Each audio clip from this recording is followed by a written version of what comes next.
కుమార్ గారు తెలియజేయమన్నారు. ఆయన ద్వారా మీకందరికీ ధన్యవాదాలు తెలియజేస్తున్నాం. మరి తర్వాత ఇంకొక క్రైస్తవ సోదరులు దైవ సేవకులైతే ఆయా సంఘాలు దేవుని వాక్యం సంబంధించి ఈరోజు మనకు ఏదన్నా ఎక్కడైనా ఒక సమస్య వస్తే అందరం నిన్నటి దినాన గూడూరు పట్టణంలో మన చర్చి ఒక ఏరియాలో ఒక చర్చినే మనం అందరం ముక్త కంఠంతో ఖండించాల్సిన అవసరం ఉంది. దానికే ముఖ్యంగా ఈ సమావేశం వీళ్ళ చర్చి అరుంధతి వాడలో ఎరుసలేం ప్రార్థన ఉంది. ఆయన చర్చి అక్కడ ఉంది. అయితే నేను మధ్యాహ్నం 2:30 సమయంలో ఎవరో కావాలని ఉద్దేశపూర్వకంగా ఏమంటే ఆయనంట బంగారు కాసి పెట్టాడు చర్చిలో ఒక దైవ సేవకుడి మీద. మాస్టర్ గారు మాకు ఇన్ఫర్మేషన్ వచ్చింది, అందువల్ల మేము చెక్ చేసి పోయినాము అని చెప్పడం చూస్తుంటే ఈ గూడూరు పట్టణంలో చర్చిని స్థాపించి ఆయన సేవ చేస్తూ ఉన్నాడు. ఎరుసలేం ప్రార్థనా మందిరం మీద పోలీసులు దుశ్చర్యలు ఖండించాలి. పోలీసు దుశ్చర్యలు, చర్చిలపై పోలీసుల దుశ్చర్యలు, చర్చిలపై పోలీసుల దుశ్చర్యలు. వచ్చినటువంటి వందనాలు. ఈ అవకాశం ఇచ్చినటువంటి క్రిస్టియన్ సెల్ తిరుపతి జిల్లా ప్రెసిడెంట్ గారైనటువంటి ఇజ్రాయెల్ సార్ గారికి, తిరుపతి జిల్లా కార్యదర్శి అయినటువంటి డాక్టర్ రత్నశేఖర్ గారికి, అదేవిధంగా చేరు వచ్చినటువంటి ఒక దైవ సేవకులకి వందనాలు. ప్రియులారా, మనము స్వతంత్ర భారతదేశంలో ఉన్నాం. మనకు మత స్వేచ్ఛ ఉన్నది, మాట్లాడేటువంటి ఒక స్వేచ్ఛ ఉన్నది. అయితే 1989 నుంచి నేను సేవకునిగా రాకముందు రాజకీయాల్లో ఉన్నాను. ఆ దినాల్లో ఎంతోమంది సేవకులు, మహానుభావులు అనేకమైన ప్రాంతాల్లో వచ్చి సువార్త ప్రకటించేవాళ్ళు. ఎవరు కూడా అడిగించినటువంటి ఒక దినాలు అనేటివి చాలా స్వల్పంగా ఉన్నాయి. కానీ 2019 నుంచి ఇప్పుడు వరకు చూస్తే ఇదే విధంగా దాడులు అనేటువంటి ప్రతి చర్చల మీద జరుగుతూ ఉన్నాయి. ఎందుకు క్రైస్తవులు అంటే మీకు ఎందుకు అంత సులభన? వాళ్ళు బ్యాక్వర్డ్ క్యాస్ట్ నుంచి వచ్చారు అంటే వాళ్ళు తక్కువ కులానికి చెందిన వారన్నా, లేకపోతే వాళ్ళు ఏమి మాట్లాడలేదన్నా, లేకపోతే వాళ్ళలో చదువుకున్న వాళ్ళు లేదన్నా, లేకపోతే వాళ్ళకి లా తెలియదన్నా, ఎందుకు మీరు ఇలా చేస్తున్నారు? ఒకవేళ ఎవరో చెప్పారు మీకు, అది రాంగ్ కాల్ కావచ్చు, లేకపోతే మోస్తాగా మీకు చెప్పుండొచ్చు. అది పాస్టర్ గారు 37 సంవత్సరాలు గూడూరులో ఎరుసలేం ప్రార్థనా మందిరము మరి ప్రారంభించి సేవ చేస్తున్నాడు. మరి అసోసియేషన్ ప్రెసిడెంట్గా ఉన్నారు. ఎన్నో విషయాలు ఉన్నాయి. ఒక దగ్గర కోసం పెట్టి మాట్లాడాలి. దౌర్జన్యంగా ఇలా వచ్చి చేయడం అనేది ఇది కరెక్ట్ కాదండి సార్. మీకు కాల్స్ వచ్చాయి, మాట్లాడండి. అంతేగాని ఒక పవిత్రమైనటువంటి దేవాలయంలోనికి ప్రవేశించి అలా చేయడం అనేది కరెక్ట్ కాదు. ఎందుకు? ఎన్నో దేవాలయాలు ఉన్నాయి, మసీదులు ఉన్నాయి, ఎక్కడికి వెళ్ళడం లేదు. ఈనాటికి ఎక్కడ పట్టినా చూస్తే మరి క్రైస్తవుల మీదకి దాడులు జరుగుతూ ఉన్నాయి. కాబట్టి దీన్ని మేము ఖండిస్తూ ఉన్నాం. గూడూరు నియోజకవర్గం నుంచి మరి గూడూరు, చిలకూరు, కోట, వాకాడు, చిట్టమూరు ఈ మండలాల నుంచి సేవకురాలు అందరూ కూడా వచ్చి ఉన్నారు. మేమందరం కూడా దీన్ని ముక్త కంఠంతో ఖండిస్తూ ఉన్నాం. మీదకి వచ్చినటువంటి పోలీసుల యొక్క నిరంకుశ దౌర్జన్యాన్ని మనం అందరం కూడా ఒకసారి ఖండిద్దాము.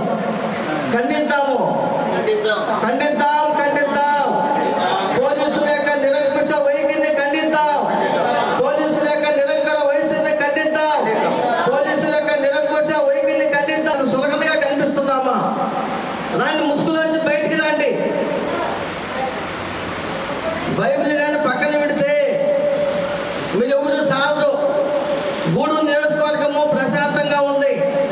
దీన్ని మరొక దమనకాండము చేయకూడదని మీకు మరొకసారి క్రిస్టియన్స్ అసోసియేషన్ తరఫున, క్రిస్టియన్ సెల్ తరఫున మేమందరం కూడా దీన్ని తెలియజేస్తున్నాము. దీన్ని ఖండిస్తూ ఉన్నాం. కాబట్టి అవకాశం ఇచ్చినటువంటి మరి పెద్దలకి మరి వందనాలు తెలియజేస్తూ నేను ముగించుకుంటాను.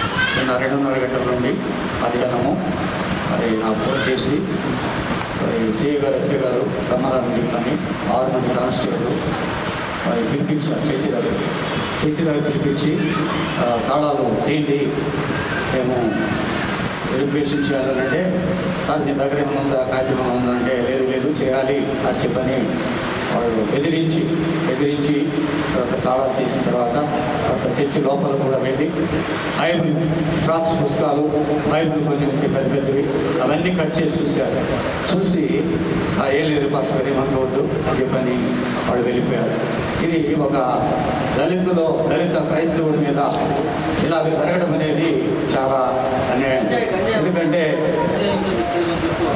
రెండవది ఏంటంటే అక్కడ గంజాయి ఏదో ఉండాలని చెప్పి వచ్చారట. కాబట్టి మాకైతే తెలియదు. కాబట్టి మీరు చాలా జాగ్రత్తగా గమనించాలి. గూడూరు పట్టణంలో ప్రభుదాస్ అంటే తెలుసు, గూడూరు పాస్ అసోసియేషన్లో ప్రెసిడెంట్ అంటే గూడూరులో ఎవరైనా తెలుసు, అందరికీ తెలుసు. కానీ ఇది కావాలనే ఇలాగ జరిగింది. ఇక్కడ మాకు మా ఫ్యామిలీకి చాలా అగౌరవం. కాబట్టి అధికారులు కూడా స్పందించండి. క్రిస్టియన్స్ యావత్ క్రిస్టియన్స్ కూడా క్రిస్టియన్సీలు కానీ అలాగే క్రిస్టియన్స్ పాస్టర్స్ అందరూ కూడా 5 మండలాలు ఉంటే పాస్టర్స్, అలాగే నెల్లూరులో ఉంటే పాస్టర్స్ అందరూ కూడా, తిరుపతి జిల్లా పాస్టర్స్ అందరూ కూడా నేను నిరసనగా తీసుకొని ఈరోజు 5 మండలాలు అందరూ కూడా వచ్చారు. ఇంకా చాలామంది రావాల్సింది, కొంతమంది మాత్రం చెప్పాము. కాబట్టి అందరూ వచ్చారు. కాబట్టి దీన్ని ఖచ్చితంగా మేము అందరూ కూడా ఖండిస్తున్నాం. ఇలాంటి దౌర్జన్యం ఎప్పుడు కూడా పోలీసు అధికారులు చేయకూడదు. కాబట్టి మేము ప్రార్థన చేసేవాళ్ళం కానీ వేరే విధంగా నడుచుకునేటోళ్ళు కాదు. అది అందరికీ తెలుసు, వాళ్ళకి తెలుసు. కాబట్టి దీన్ని మాత్రము ఇది గట్టి చర్యగా అధికారులు తీసుకోవాలని, పెద్దలు తీసుకోవాలని క్రీస్తు పేరు తెలియపరుస్తున్నాం. అలాగనే మరి డాక్టర్ పాస్టర్ సునీల్ కుమార్ గారు క్రిస్టియన్ కాబట్టి ఆయన ఎంతగానో మాకు సపోర్ట్ చేసి మీటింగ్ పెట్టండి పాస్టర్ గారు, అలాగే వదలకూడదు. ఎందుకంటే ఈరోజు నీకు జరిగింది, నీ కుటుంబానికి జరిగింది. సో ఇంకా అనేక మంది పాస్టర్లు నష్టపడతారు.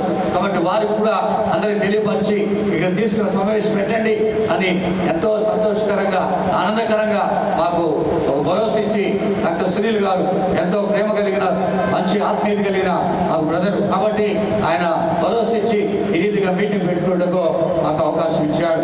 పిల్లరా, కాబట్టి మంచి ఏదో చెడు మాకు తెలుసండి. మేము విద్యావంతులు బాగా చదువుకున్నాం. కాబట్టి బిడ్డలు కూడా చదివించాం. అందుకనే మేము అరుంధతిపాలెం నుంచి మరి అక్కడి నుంచి వదిలి మరి పెద్ద మసీదు దగ్గర మార్కెట్ జిల్లా వాళ్ళ మిద్దిపైన మేము ఉన్నాం. 18 సంవత్సరాల నుండి అక్కడ ఉన్నాం.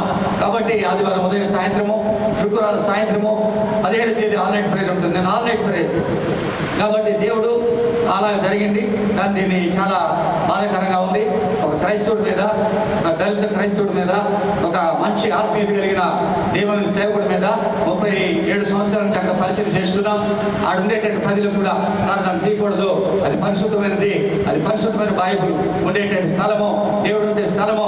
కాబట్టి దేవుడు స్థలంగా కూడా భయపెట్టి వాళ్ళని భయపెట్టారు. అందువలన చెప్తున్నారు పాలనలో. కాబట్టి భయపెట్టి మమ్మల్ని భయపెట్టి తీసి దౌర్జన్యం వెళ్ళి అన్ని చెక్ చేసుకున్నారు. చెక్ చేసిన తర్వాత మళ్ళీ వచ్చిన తర్వాత సారీ భాస్కర్ గారు ఏమనుకోవద్దు అని చెప్పి వెళ్ళిపోయారు. మనం మరి అందరూ కూడా కలిసి మరొక టైంలో కూడా మేము నిరసన తెలియపరుస్తాము. కాబట్టి మరి దీన్ని అందరూ సహకరించాలి. ప్రతి క్రైస్తవుడు సహకరించాలి, ప్రతి రాజకీయ నాయకులు కూడా సహకరించాలి. ఎందుకంటే మేము అందరికి ప్రయోజనకరమైన వారమండి. కాబట్టి అందరూ సహకరించాలి, ప్రతి నాయకుడు సహకరించాలి, ప్రతి అధికారులు సహకరించాలి. అలాగనే ముస్లిమ్స్ అయితేమి, హిందువులు అయితేమి మేమందరము ఒకటేనండి. కాబట్టి అందరూ కూడా సహకరించాలి. దీనికి మీరు అందరూ కూడా మాకు నిరసన తెలియపరిచి మాకు సపోర్ట్ చేయాలని క్రీస్తు పేరిట మీకు తెలియపరుస్తున్నాను. అందుకంటే ముఖ్యంగా పాస్టర్స్ అందరూ వచ్చారు.